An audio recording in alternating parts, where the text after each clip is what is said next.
Under the blazing white sky of Copper Bend, the air shimmered like smoke that refused to settle. The sun scorched everything in sight: fences, faces, and the brittle patience of men. "Buy a cow, get a working Apache woman for free."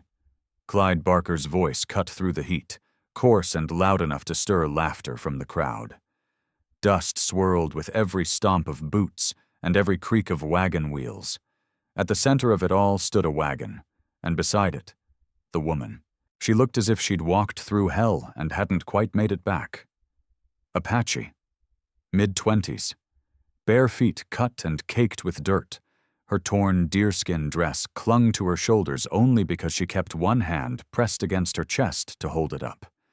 Her hair, long and tangled, fell in dark ropes down her back. Sweat had dried to salt on her skin. Her breathing came shallow, eyes darting but never landing. She looked ready to run, but her trembling legs told otherwise. The raw, bruised marks on her wrists spoke of rope. Too tight, too long. Kaya did not belong here, not under this sun, not before these men who grinned like they were bartering for livestock. She didn't cry, didn't speak. She just stood there, locked inside herself, fighting not to crumble while laughter rolled through the crowd. Clyde Barker yanked her forward again. "Strong back, doesn't talk much, don't complain, hell of a bargain." The men whistled and clapped. Someone muttered, "She'll outwork half the wives in town." Another joked something fouler, earning more laughter. None of it touched her. Her jaw stayed set, eyes fixed on the dirt. Fear lived under her skin, but pride kept her upright. Her tribe, gone. Her home, burned.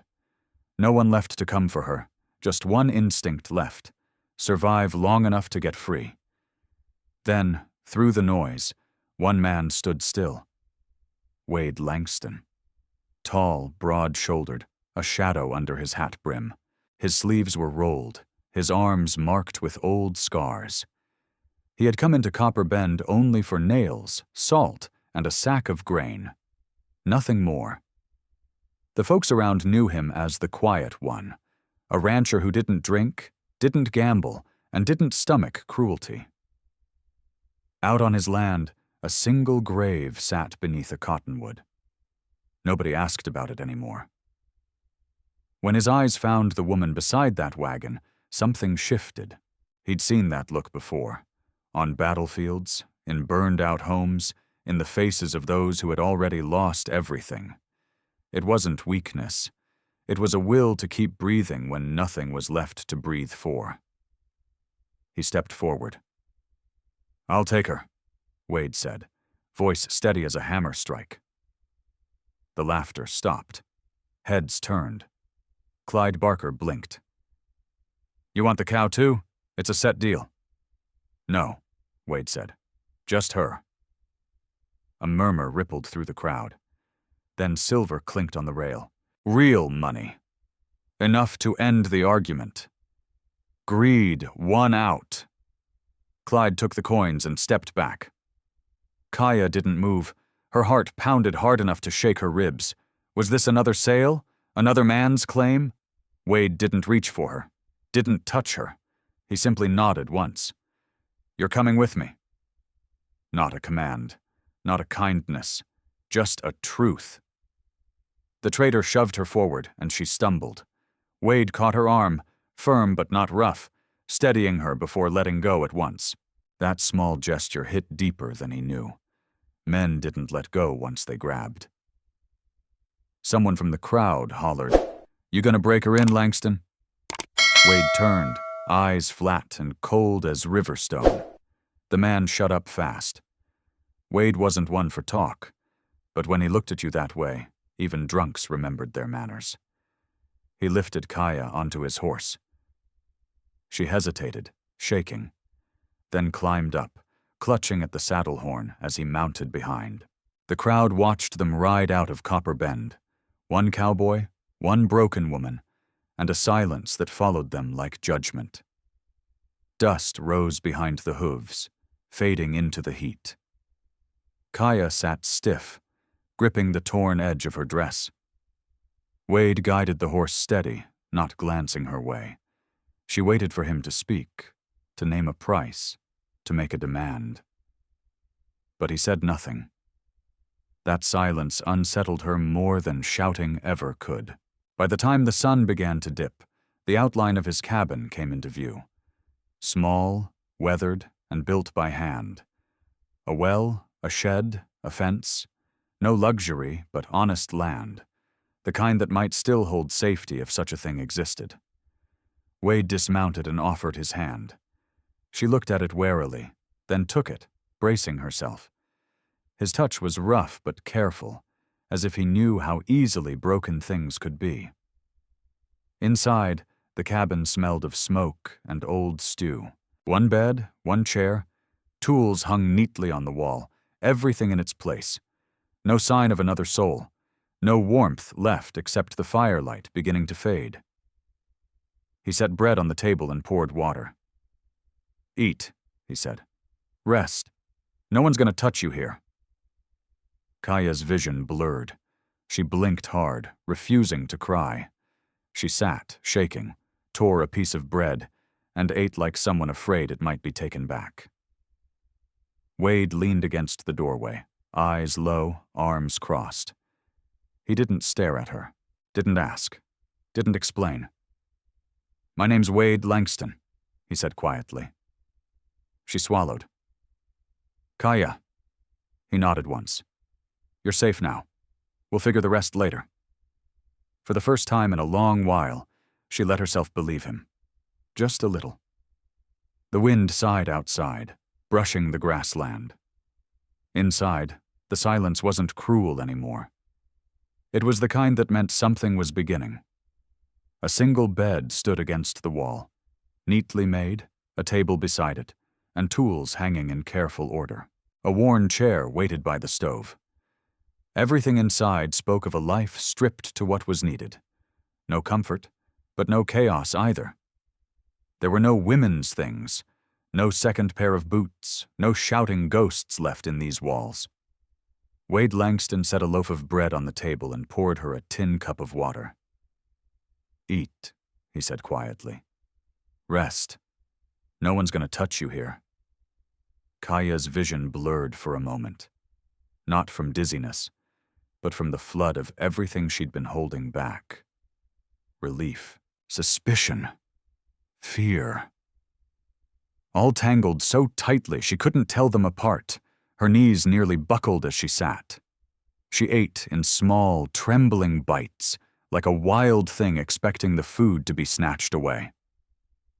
Wade leaned against the doorframe, arms loosely folded, eyes on the floor instead of her torn dress or bruised arms. His voice came low, steady, like a man used to talking to silence. "My name's Wade Langston." She swallowed hard. "Kaya." He nodded once. No smile, no questions. Just acknowledgement. Simple, human. Enough. "You're safe here," he said, looking toward the stove. "We'll figure the rest out after you eat." For the first time in longer than she could remember, her spine eased an inch. Trust wasn't something that could grow overnight. But for now, she believed one thing. She wouldn't be hurt tonight. That was enough. Outside, the prairie wind moved through the dry grass. Inside, a softer kind of quiet took root. Not the dangerous stillness of waiting for pain, but something uncertain, almost tender. The cabin smelled of smoke and bread. A man who gave space instead of taking it. A woman who had nothing left but the will to keep breathing. This was where the story began. Not with vows or promises, but with safety and time. Night came quick and heavy. The heat from the day clung to the cabin walls. Coyotes cried in the dark, and dust whispered against the window frames. The lamplight flickered across rough planks as Kaya finished the last crumbs of bread. Her hands had stopped shaking, but her shoulders stayed tight, ready for danger that didn't come. Her eyes tracked the door, then the window, then Wade's boots by the stove. She'd learned to measure threat in the smallest signs, how a man breathed, how his jaw tightened when no one watched. Wade's movements were quiet, deliberate. He didn't prowl, didn't stare. Each time her sleeve slipped, he turned away, adjusting the lantern or checking the fire like he hadn't noticed. After a long silence, he spoke. "You should sleep. You're worn thin." He pointed toward the bed with 2 fingers, not an order, just direction. Kaya froze, unsure, as if she'd already broken some rule. "You take it," she whispered. He shook his head once. "I'll sleep by the door." He pulled a wool blanket from the shelf, laid it near his boots, and set his hat beside it. The act seemed simple to him, but to her it meant more than he'd ever know. Safety felt strange, almost suspicious.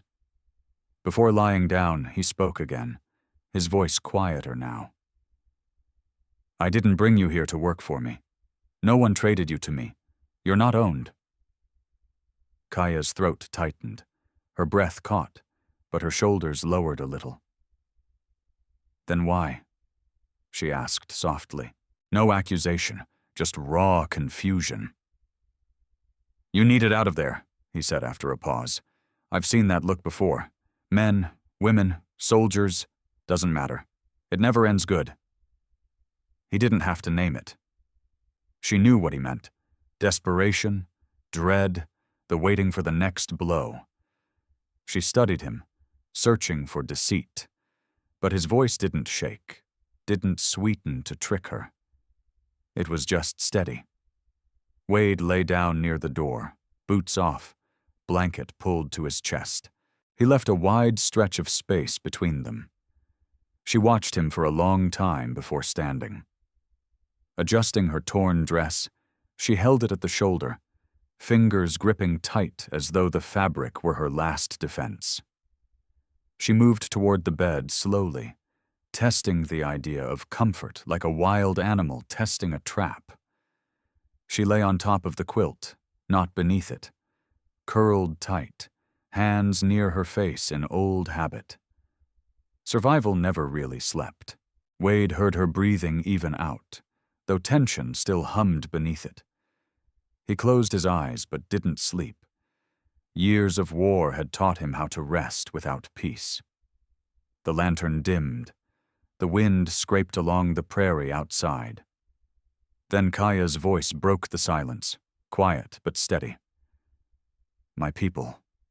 They're gone. Raiders came. Some died. Some scattered." A breath. "I was taken." That was all. The pain behind each word filled the rest. Wade didn't ask questions, didn't offer pity. He just said, "No one's going to take you from here." The promise landed like a stone, solid, unpolished, real. She let out a slow, trembling breath. Her hands loosened, nails no longer cutting her palms. Before sleep claimed her, she asked one last question. "What were you before this place?" Wade's jaw tightened. He stared at the ceiling for a long moment. "A soldier," he said at last. "Then a man trying to farm peace out of empty land." He paused. Still working on that part. He didn't mention the grave out back, or the wife named Lila, or the child that never took a breath. But the weight of them lived in his tone. Kaya didn't need the story. She knew grief when she heard it. She whispered something soft in Apache, a prayer, or maybe just a wish, and finally drifted into sleep. Wade lay still, eyes closed, the rhythm of her breathing softening the quiet. For the first time in years, the cabin didn't feel hollow. And for the first time in months, she slept without ropes or fear pressing on her chest. She curled tight, one arm draped over her stomach, the other near her throat. Her eyelids dropped, slow and heavy, and finally, her body gave in. For the first time in days, Kaya slept without rope biting her wrists or men shouting in her ears. And for the first time in months, Wade Langston shared his roof with someone else and didn't feel the cabin walls pressing in on him. Outside, moonlight hung still over the prairie like the land was holding its breath. Morning would bring questions. Would she stay? Would she run? Could silence turn into trust? And could trust turn into something more? But none of that mattered yet. They slept. Two strangers, not bound by fire or fate, but by the quiet courage of making space for another soul to breathe. Light came slow. Thin slices of gold spilled across the floorboards. The stove still held a whisper of warmth from last night. Wade woke the way men do when they've lived too close to danger for too long, by listening first. He didn't move. Wind outside, a scratch near the steps, and the quiet, steady breath of the girl still in his bed. He sat up, worked the ache from his neck, pulled on his boots. When he turned, he saw her. Still curled, the blanket just barely covering her legs. Her face had softened some, though tension clung to her hands like a memory. They were balled close to her chest, like sleep still didn't trust peace. She stirred. Eyes snapped open, fast, panic flickering in them like she expected a different roof overhead. But when she saw the cabin and not a wagon or a stranger's camp, her breath steadied just enough to count. Wade gave a short nod. Morning. She didn't answer at first. Her throat worked like she had to remember how to speak. Finally, a whisper. Morning. He poured water into a tin cup and sat it on the table. She sat up slow, adjusting the torn dress again, trying to cover what it wouldn't. He noticed the way she moved. Stiff, not from bruises alone, but from living too long as someone else's possession, as though freedom itself made her skin itch. He stepped outside, giving her room. He needed air, too. Clean wind, dirt underfoot, sky above. Just something honest to hold on to when the thoughts inside got too loud. He checked the corral, the trough, the east fence, not because anything needed fixing. It was just what a man did when he didn't want to think too much. Inside, Kaya waited. No yelling, no chains, no locks sliding shut. She moved slow, testing the floorboards with her bare feet, then stepped out into the light. The wind lifted her hair and tossed it over her shoulder. She blinked at the endless land, arms crossing over her chest, not from cold, but for comfort. "What do you want me to do here?" she asked. It wasn't a casual question. She needed to know if kindness had a price. Wade leaned against the porch rail. He didn't look directly at her. "You rest, you eat, you get your strength back." She frowned, confused. "You do not want labor?" Her voice strained. "No. You do not want—" He turned his eyes to hers, voice low but sharp. "You don't owe me nothing." She looked down, brows knit. Not relief. Not yet. Just confusion. In her world, nothing came free, especially not safety. Wade saw her glance toward the road, shoulders still braced like someone might come riding to drag her back. "Ain't nobody following," he said. "I checked yesterday, and again this morning." He hadn't told her that before. It landed heavy in her chest. He'd looked out for danger even before she thought to ask. "You hungry?" he asked. She nodded once. Hunger was easier to name than fear. Inside, he cut bread, set jerky on the table, cracked 3 eggs into a pan. The scent filled the cabin, warm and grounding. She watched how he moved. Quiet, no fuss. A man made of routine. She hovered, unsure if she should sit. He slid the plate gently toward her. "Eat." And she did, cautious at first, then quicker. He watched without staring. After he finished his own breakfast, he asked what anyone might wonder. "What's your plan when you're strong again?" She stopped mid-bite. She hadn't allowed herself to think that far. Escape meant danger. Staying meant uncertainty. "I do not know yet." "That's all right," he said. No judgment, just space. She studied him, trying to understand what made a man stop for a woman no one else would touch. "Why did you stop and take me?" she asked. Not softness, just a question that needed answering. He set his forearms on the table. "Because no one else did, and I've seen too many folks left to rot when someone could have done something." She looked at his hands, scarred, calloused, big enough to hurt, but steady. They hadn't. "You had a woman," she said, voice barely above a breath. He didn't speak for a moment. His jaw moved once. "Yeah. Where is she?" "In the ground, out back." Nothing in his voice trembled. No drama, no decoration, just grief, stated like a fact. "Lost her to fever. Lost a child, too." Kaya dropped her gaze.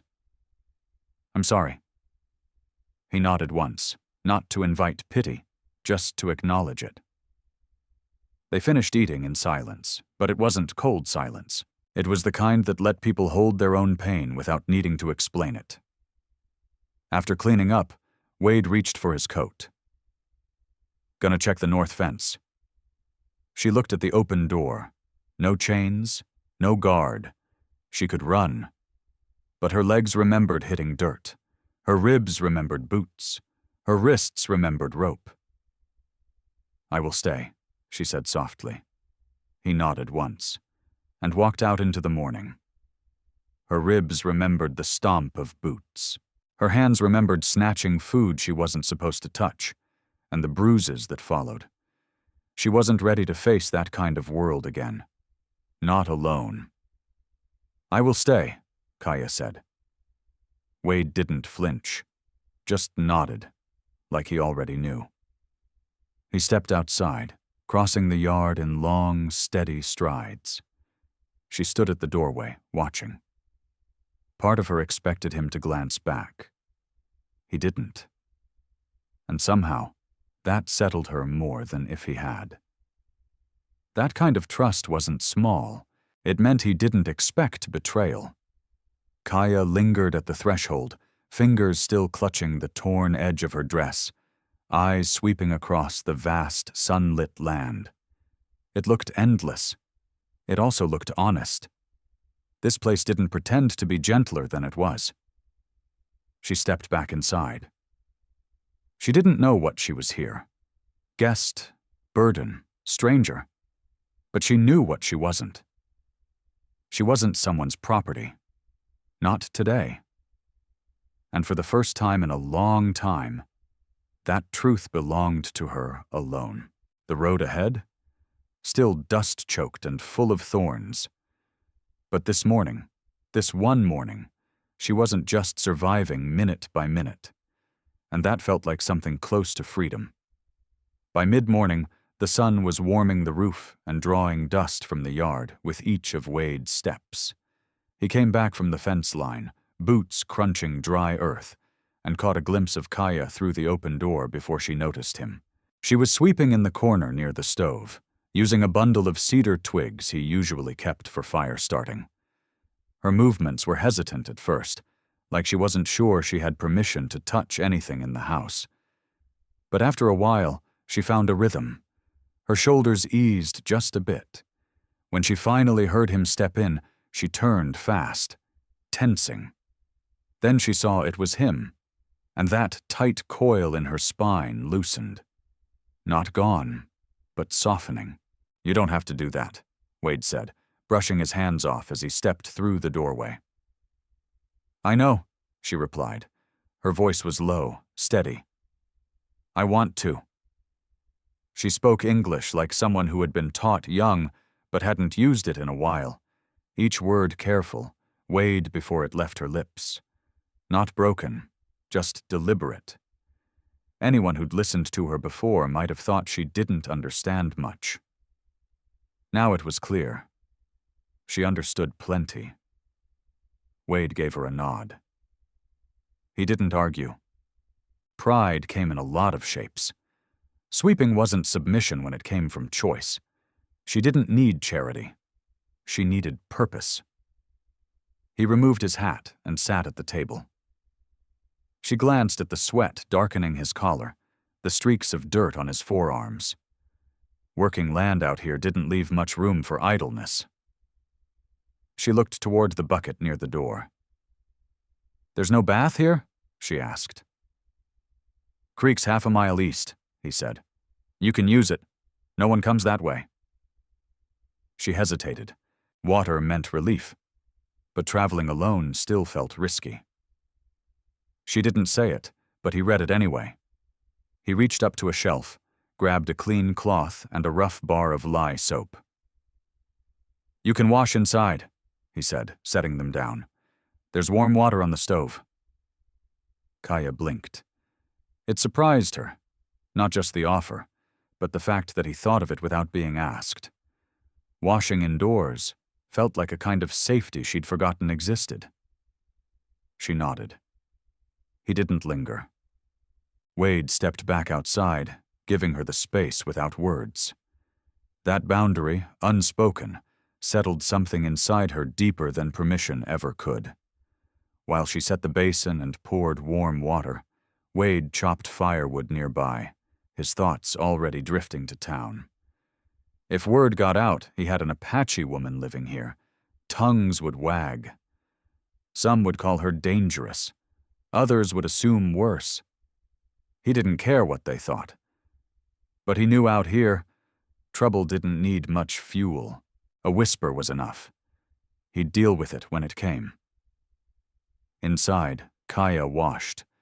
The warmth drew dirt from her skin, eased soreness from her shoulders. Each pass of the cloth peeled off layers of grime and shame that had clung for too long.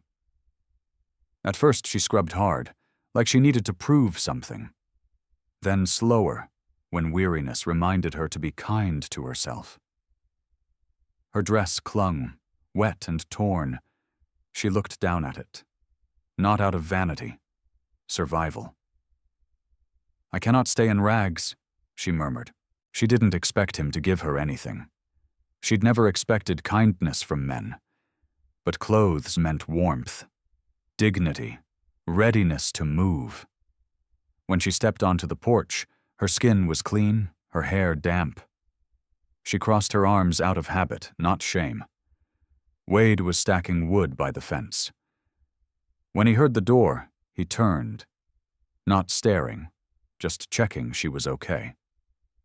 His eyes met hers, then looked away. Respectful. "I need clothes," she said plainly. "I don't take what's not offered, but I can't wear this long." The honesty hung in the air between them, clear and steady. Wade nodded. "I've got extra fabric. My wife, she used to sew." The words caught for just a beat. She never finished it all. Kaya didn't pry. She recognized the weight in that pause. "I will mend this one," she said, "and make a new." "I'll get the cloth." He brought out folded cotton, a needle, and a length of thread. She accepted them like they were more than just supplies, like they were a start. She sat on the porch step, sunlight warming her back, and began stitching the torn seam at her shoulder. Wade noticed her hands. Steady. Skilled. Not dainty. Capable. After a while, she spoke again, eyes on the fabric. "You watch over land alone?" "Yeah." "No brothers? No men here?" "Not anymore." She nodded. She didn't press. "And you?" he asked, quieter. "Anyone coming for you?" Her needle paused. She shook her head once. No one left. She said it like it was just a fact. No sorrow. Just truth. Wade watched her work. She wasn't stitching just to fix a dress. She was reclaiming something. control. "You can stay as long as you need," he said. "When you're ready to choose what's next, you'll do it from here, not from the dirt." It wasn't a promise, just a steady place to stand. Kaya didn't answer right away, but when she looked up, this time, there was no fear in her eyes, just something new, something solid, something like trust. Kaya lowered her eyes again, stitching slow, steady breath no longer caught in her chest the way it had been at dawn. She wasn't healed. Wade wasn't whole. But the cabin didn't feel like a trap anymore, and the land outside didn't look like a burial ground. For now, that was enough. Two people, living under the same roof, asking nothing of each other. No demands, no fear. In a place like this, that kind of peace was rare, and it was the first step toward belonging, no matter how long the road ahead might run. The afternoon settled into warmth, the wind losing its edge, carrying only the dry whisper of prairie grass brushing against the fence. Wade wiped the sweat off his neck with the back of his arm after stacking the last of the wood. Kaya sat on the porch steps, sewing, her hands steadier now, more sure. She'd eaten. She'd washed. The thread she pulled wasn't just mending cloth, it was stitching back pieces of herself. Not for vanity, for dignity, for control. And out here, control was another word for safety. Wade leaned against the porch post, quiet, just watching. She saw him, but she didn't shrink. She kept stitching. After a while, she spoke first. "You got neighbors?" Her voice came low. "Closest one's 3 miles west. Don't see him much. Folks from town show up now and then if they need help with fencing or lost stock. Not often." She let that sit. Distance from town was a kind of safety, but also its own kind of risk. She scanned the land slowly, eyes mapping escape routes, places to vanish if needed. She didn't fear him anymore, not directly, but she'd learned not to trust the world to leave her be. Wade caught her gaze, drifting. "You're not caged here," he said. His voice was even, no tension, no demand. "I didn't bring you to keep you. If you wanted to walk out that gate tomorrow, you could." Kaya nodded. Slowly. She believed him. Not completely. Trust for her didn't leap. It crept in small steps, but her shoulders loosened, just a touch. She set her sewing in her lap. "I will stay, for now," she added, quieter.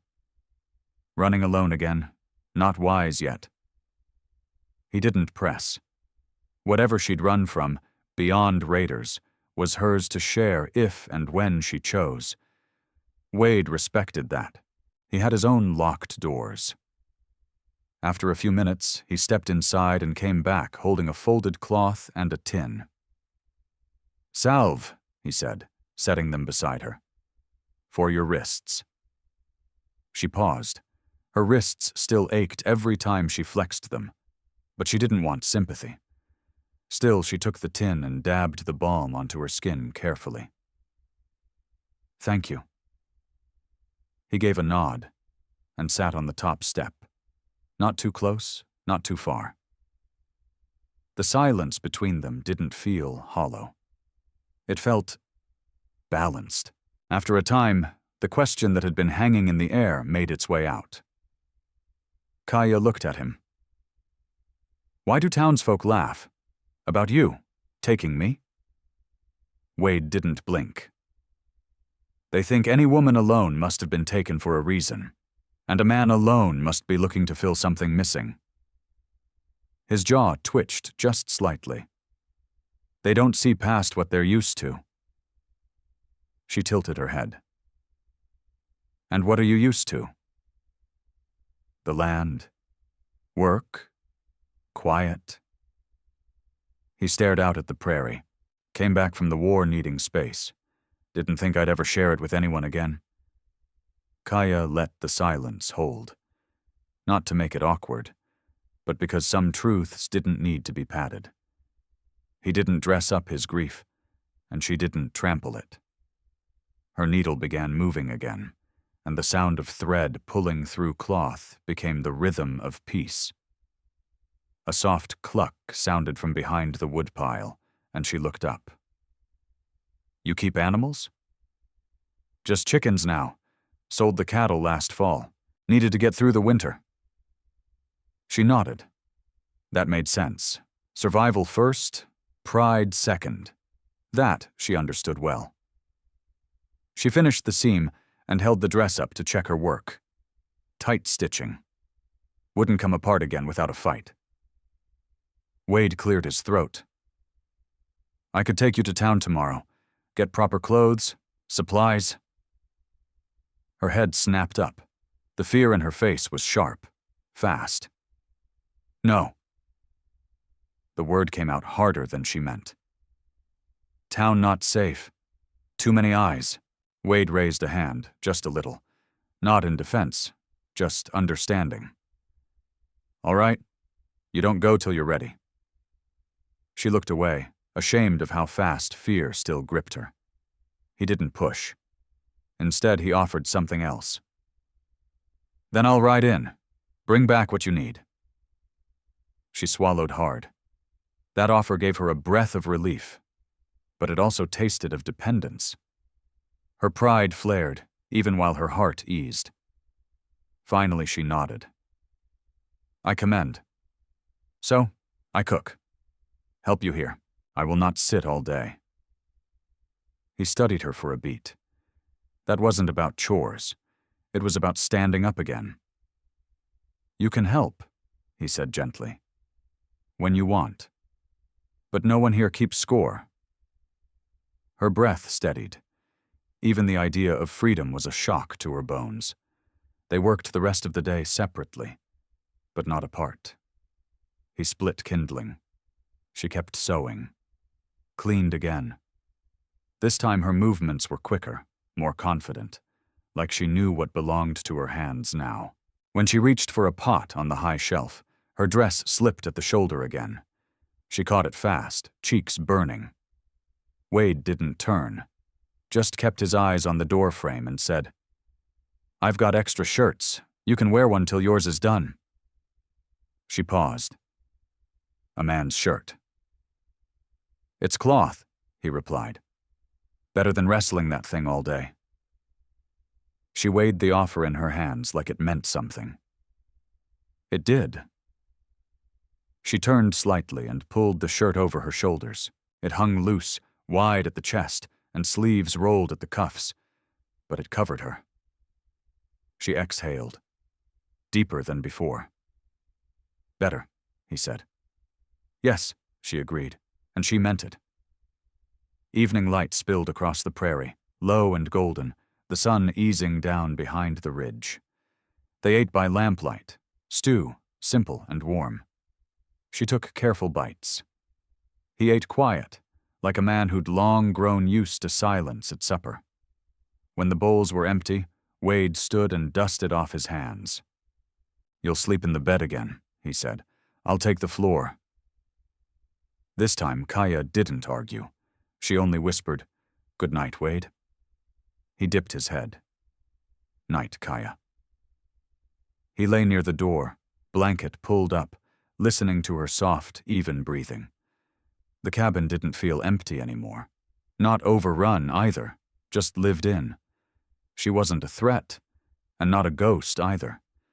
She was a woman rebuilding herself, hour by quiet hour, and as she slept, she did so knowing someone watched the door, not to keep her in, but to keep the world out. And that was enough. Tomorrow had its own miles to walk, but for tonight the cabin held two people not bound by fear, not tied together by survival alone, just sharing the same roof, the same stillness, without pulling away. Wade woke first, same as always. He rolled his blanket, rubbed grit from his eyes, and looked over once before stepping out. Kaya still slept. Hair spilled across the pillow, one hand curled near her collarbone like she was still guarding herself. even in dreams. The shirt he'd given her hung soft on her shoulders, her mended dress tucked beneath it. She didn't look like a cornered thing anymore. She looked like someone learning how to belong to her own bones again. Wade stepped outside. Quiet. Let her wake without eyes on her. He checked the water trough, tossed feed to the hens, then saddled his horse. He planned to ride into Copper Bend, pick up flour, beans, cloth, maybe a second pillow. Hadn't had one in years, but he figured the place could use another. When he stepped back in, she was sitting up, blanket pulled around her waist. "You're riding to town?" she asked, blinking at the light. "Just a supply run." He slipped on his gloves. "Won't be long." She clutched the blanket tighter. Not fear, not exactly, but being alone again. That carried its own ghosts. "I'll be safe here?" she asked. He looked straight at her. "Yes, you don't leave trouble behind when I ride out. I'll lock the gate." Not to trap her, but to keep the world from slipping in. She understood that. Still, her voice held an edge. "People in town. They'll talk." "They always do," he said plainly. "But they won't come here. And if they do, they'll turn back."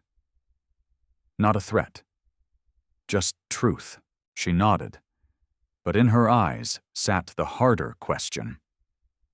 What if someone rides out here thinking I still belong to them? What if danger remembers where I ran? He answered it before she spoke. "If anyone comes asking for you," Wade said, firm and clear, "they won't get past me." She held his gaze, searching.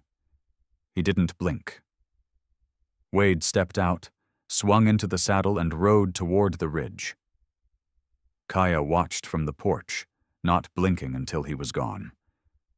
Then, only then, did she take a full breath. The fear didn't leave, but it loosened. Inside, she folded the blanket, brushed crumbs from the table, picked up her dress, and resumed stitching, each pull of thread steady even. Her breath matched the rhythm. She even hummed once, barely above a whisper. It startled her that it came at all. Later she stepped into the yard. The air held the scent of warm dirt and quiet things.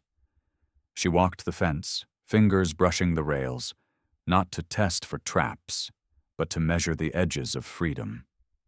At the henhouse, she found 2 eggs. She cupped them like something fragile and real. Life could start again in small ways. A distant hoofbeat made her freeze. Shoulders tight, breath caught. But it faded. Just a lone horse or some drifter far off. She let herself relax, bit by bit. Meanwhile, in Copper Bend, Wade moved quiet through town. He bought coffee, beans, flour, a roll of cotton, and a pair of boots, sturdy, plain, built for work. The shopkeeper gave him a look but said nothing. Outside, a man called out, "Heard you took in a wild one, Langston." Wade didn't break stride. "She's not a thing to take," he said low. The man blinked but didn't answer. Wade's voice had a weight to it that made folks think twice. Back at the cabin, Kaya had a pot going, hair tied back with cloth, sleeves rolled. She moved slow, deliberate.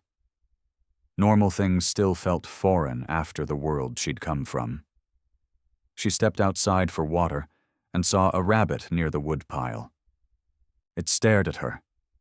She crouched, hand open, still as morning. She didn't move closer. She didn't chase frightened things anymore. Not even herself. When Wade returned, the smell of stew met him before the porch did. He tied his horse and stepped up. Kaya looked up. This time her eyes didn't flinch. She didn't smile, but she didn't retreat either. He set the fabric down on the table. "Figured you could use this."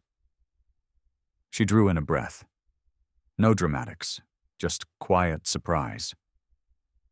She unfolded it, Cotton. Strong. Enough for a dress, maybe a shawl. And these, Wade added, holding up the boots. Kaya stared, then at him. I will pay, she said, voice steady. Not payment, he answered. Just what you need. I will pay, she repeated. He didn't argue. He just nodded. She deserved her pride. They ate in a quiet that felt clean, not heavy. Just shared. Afterward she spoke, eyes on the tabletop. If I sew the dress, wear it, I will look like women in town. Wade shook his head once. You'll look like you. That's enough. She nodded. That answer settled deep. Night came. Wade rolled out his blanket by the door. Kaya lay in the bed, not curled this time. Just resting. One hand still near her collar, but the tension had softened. Before he blew out the lamp, her voice came through the dark. Wade, I am not weak. I know. I've lived, walked through bad places. I've seen that. But I don't want to fight everything forever. His jaw clenched, not in frustration, in understanding. You won't have to, not here. She exhaled, long and low. Good. The lamp clicked off. The wind outside stirred the dry grass, and inside 2 people lay still, not as rescuer and rescued, but as 2 souls feeling out the shape of peace. It was quiet, it was fragile, but it was real. But that night, fear didn't own her breath, and Wade didn't feel the hollow ache of an empty house anymore. What was forming between them didn't rush. It didn't need to. It was small and real and steady as sunrise. Morning crept up slow, golden light slipping through the cracks in the cabin wall and warming the floorboards. Kaya woke first this time, not startled, not braced for hurt, just aware. She sat up, hair tumbling loose around her face, Wade's old shirt still draped over the dress beneath.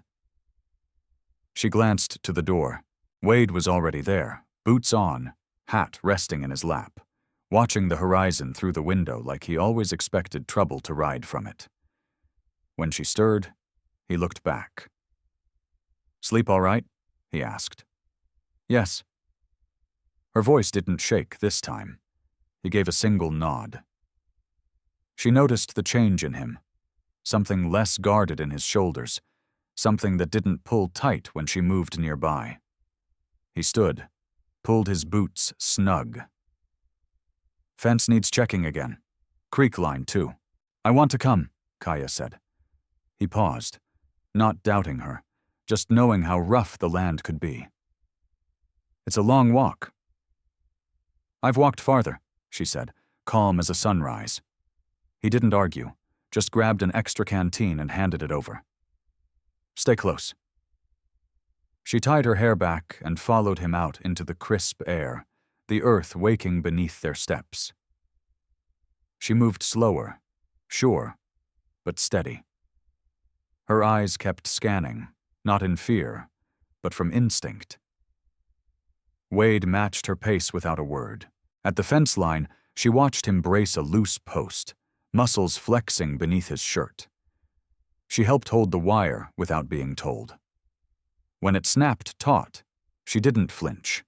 She wasn't new to hard work. That much was clear now. As they worked, a quiet question surfaced. The kind folks listening in would wonder. What will you say in town?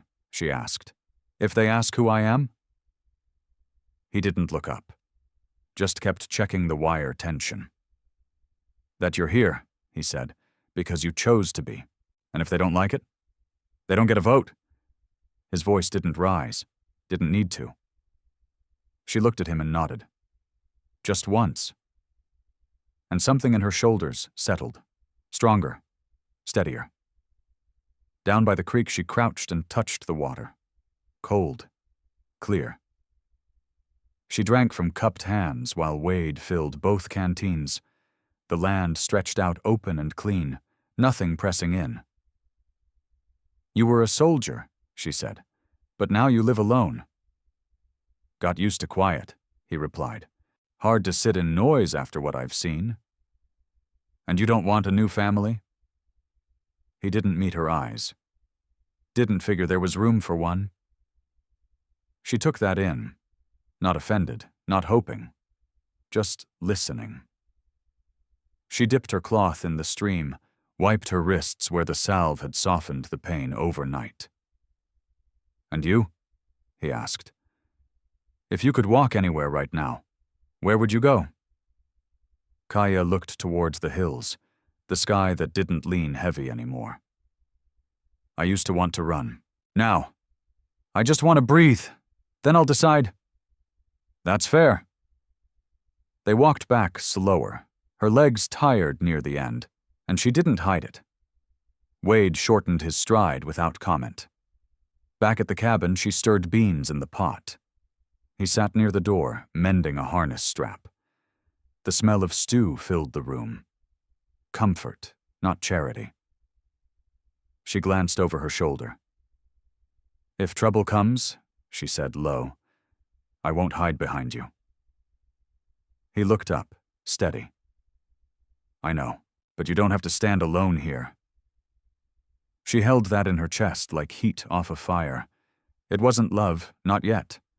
But it was respect, safety, a choice. After supper, she sat by the window, cutting fabric for her new dress.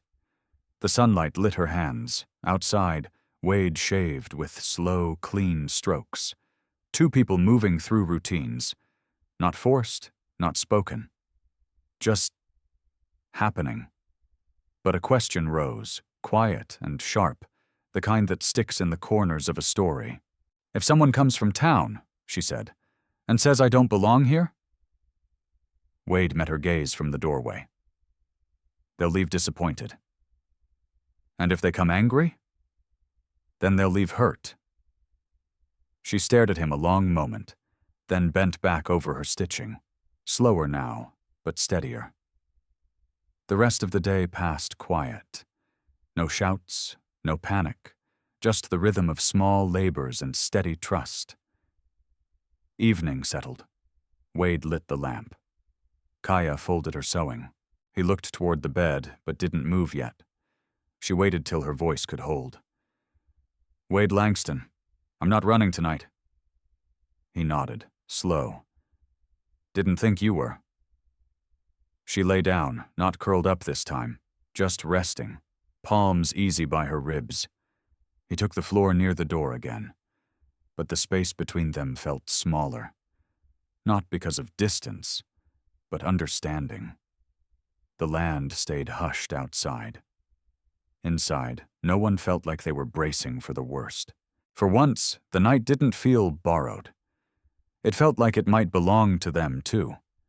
Morning came again, soft and gentle. But something had changed. Not tense, just different. Kaya woke to the smell of fresh coffee. Wade was by the stove, quiet in his movements. She sat up slow and realized she hadn't curled tight in her sleep. Her body had forgotten to be afraid long enough to rest. "You're up later," he said, not poking fun, just noticing. "I didn't dream of running," she replied. That was answer enough. He handed her a cup of warm water before the coffee. An old habit, maybe from a time he'd seen others wake sick or shaking. She accepted it with a small nod. While they ate, another hard question rose. "What will folks say," she asked, "if they see me here longer?" Wade didn't pretend it didn't matter. "They'll talk. Some will think I paid for you." He waited, then added, "I didn't." "I know," she said, not flinching, like it was her truth, too. "And some," he went on, "will think you're here because you got nowhere else." She looked at him, quiet. "Do you think that?" "No," he said. "I think you stayed for another sunrise. That's reason enough." She held that in her chest before nodding. One small motion, all respect. After breakfast, she worked on the sleeves of her dress, needle moving with slow, practiced grace.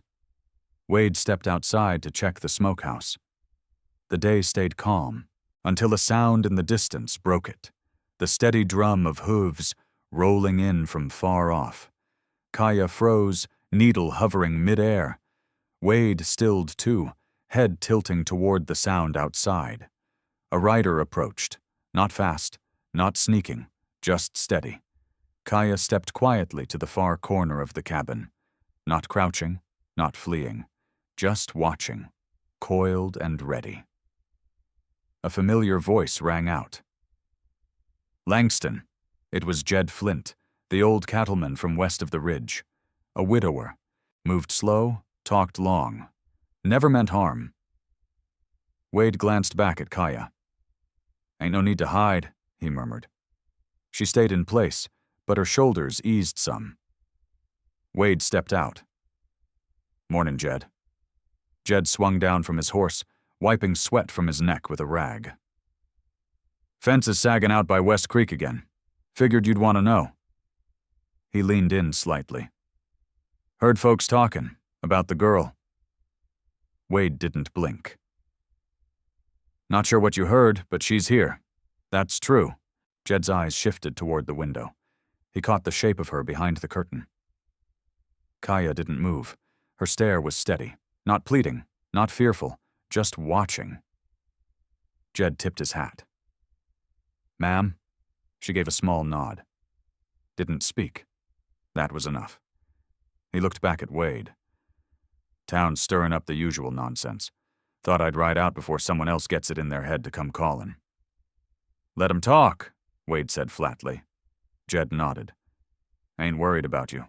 Just wanted her to know. Not everyone's a damn fool." Kaya's expression shifted, a flicker of surprise, then a soft breath she hadn't realized she'd been holding. Jed mounted up again. "Fence can wait a day. Spring's coming on now." Wade gave a short nod. Jed rode off slow, dust curling behind him like a loose thread. Inside, Kaya stepped away from the wall, her spine no longer drawn tight. "He didn't look at me like I was something to sell," she said quietly. "No," Wade answered. "Not everyone sees you that way." She took that in, deep. Then sat, picked up her sewing again. Her fingers moved slower this time, like every stitch was more than just fabric. "Soon," she said, "I'll wear this dress. And step outside like a person again." "You already are," Wade said, soft but certain. She paused, didn't look up, but her throat caught just enough to feel it. Later she finished the bodice, held it to her chest.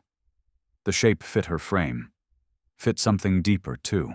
Wade watched from the doorway, not staring, just taking it in, the shift happening right in front of him. "You'll need shoes that fit," he said. She gave the faintest, almost smile. Tired, but real. "You already brought boots." "I'll get better ones if those pinch." "You think ahead." "Old habit," he said. "War taught me. Planning keeps you alive." She met his eyes. "I'm not a battle, Wade. You don't need to guard every breath I take." He took a moment. "Maybe I do. At least till you only fight what you choose." She held that like heat on her palms. Outside, the land lay still in the last light of day. Inside, a quiet, settled, not from safety but from the return of choice.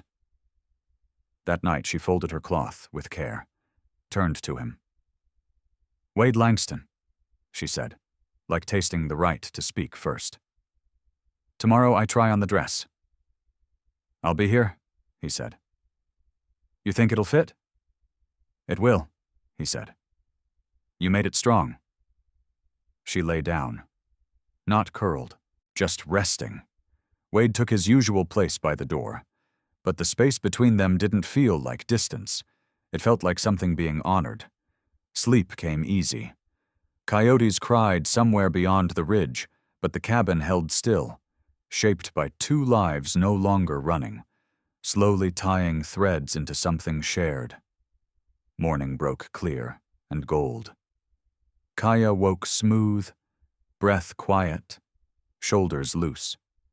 She sat up and looked at the dress she'd laid out the night before. Wade was already at the table, cleaning his rifle. Not from fear, just because routine had its place. "You ready to finish it?" he asked, nodding toward the cloth. "Yes."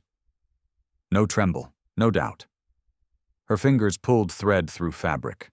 Slow, steady, sure. When she lifted it to her frame and tied the belt at her waist, she paused. Let her hands rest on the seam. It fit, not just on her body, on her life. She stood a little taller. Wade looked up and saw her framed in the cabin light. The dress wasn't meant to impress, but it was strong, clean, hers. His breath caught, not in hunger but in recognition. She no longer looked like a shadow. She looked like someone reclaiming herself. "You did good work," he said. She met his gaze. "I feel like I belong in my skin again." He nodded. Like that truth meant more than anything he could have said. "I'm headed back out to the creek," he added. "Jed said coyotes have been sniffing the herds." "I'll come." "You sure?" "Yes." She fastened the leather belt she'd stitched at dawn. "I don't hide now." They walked side by side. Her stride didn't falter. Wind tugged at her hair, and she faced it head on. On the ridge, Wade checked the fence while Kaya gathered deadwood for the stove. The silence between them felt like understanding. Not something broken, just shared. Then came hoofbeats, heavier this time. More than one rider. Kaya gripped the branch in her hand. Wade moved forward, not shielding her, just taking his place. Two men crested the rise. Townfolk, their expressions uncertain, not mean. One raised a hand. "Langston," he called. "Just checking in. Word is, Drifter's been spotted east. Sheriff wants folks alert." Wade's stance eased. A little. Kaya stayed behind him, not hiding, just ready. One of the men looked her way. His eyes moved from her dress to Wade and back again. Not cruel, just curious. Not like the town square. "She's with me," Wade said plainly. Wade nodded once, voice calm. "Then we understand each other." The rider tipped his hat toward Kaya. This time she didn't lower her gaze. She met it. Calm, level, unbending. Not submissive, not small, equal. They turned and rode off, hooves leaving a fading trail in the dust. Only when they vanished from view did Kaya release the dry branch she'd gripped like a weapon. Wade watched her quietly. "You did right not dropping your eyes. I'm tired of being smaller than I am." "You're not," he said, steady. Kaya looked out over the ridgeline, the land wide and breathing. "They didn't say cruel things." "No," Wade said. "Word's out you're under my roof. Some folks respect that." "And some won't," she added, without bitterness. "There'll always be some that don't." She took a breath, square in her chest. "Then I'll stand with the ones who do." Wade blinked, something subtle shifting inside him. That wasn't obligation. That wasn't debt. That was presence. "You know," he said after a beat, "you could still go. North, east, wherever your people might be." She stared long at the horizon before answering. "My people are gone, and every time I ran, I gave their memory more power." Then she added, voice clear and unswerving, "Here, I breathe, like a person, not a shadow." Wade didn't reply with words. He stepped beside her, just close enough for warmth to pass between them, without touch. Together they stood in silence. Back inside the cabin, Kaya cooked again, not from duty but choice. This time when she set his bowl down, Wade paused. Something passed between them, mutual, unspoken. "Thank you," he said, voice low. "You gave me space," she answered. "I return it." Later, after supper, she laid a folded cloth on the table, a piece of fabric she hadn't yet used. She slid it toward him. "For later," she said. "If another day brings someone else to your door, broken, scared, needing." He looked at it, then her. "I didn't bring you here because you were broken." Her eyes didn't waver. "No, you brought me here because you saw I could stand again." He hesitated, then said what every heart listening had waited for. "You don't have to leave when you're ready." He held her eyes. "You don't have to leave at all." She stepped forward, one breath at a time, then gently laid her hand on top of his. No trembling, no plea, just choice. "I stay," she said, quiet and certain. "If what you want is company, not burden." His hand turned under hers, fingers curled around her gently, solid as mountain stone. "You're no burden," Wade said. "This place is better with you in it." Her breath came full, free. She reached up, slow enough for him to step away if he wanted. He didn't. Her lips brushed his cheek first, hesitant, not from fear but reverence. His hand rose, resting lightly at her waist. Not pulling, just being there. Their eyes met. Stillness between them like deep water. Then, when she kissed him again, it wasn't survival. It was decision. Intentional. Earned. Built slow, one layer over pain, one breath into belonging. When they pulled back, their foreheads stayed close. Wade's voice came rough and quiet, like prayer, but real. "You're home, Kaya." Her answer didn't waver. "Yes, and I choose to stay." The prairie wind curled beneath the door. It didn't bring threat, only sky and the promise of another day. Inside, two lives no longer running side by side, but together. A cabin no longer silent for one. A woman no longer fleeing. A man no longer hollowed by loneliness. It didn't end in rescue, didn't end in debt. It ended in choice, shared ground, earned peace, and for the first time, peace didn't feel borrowed. It felt true, and forever.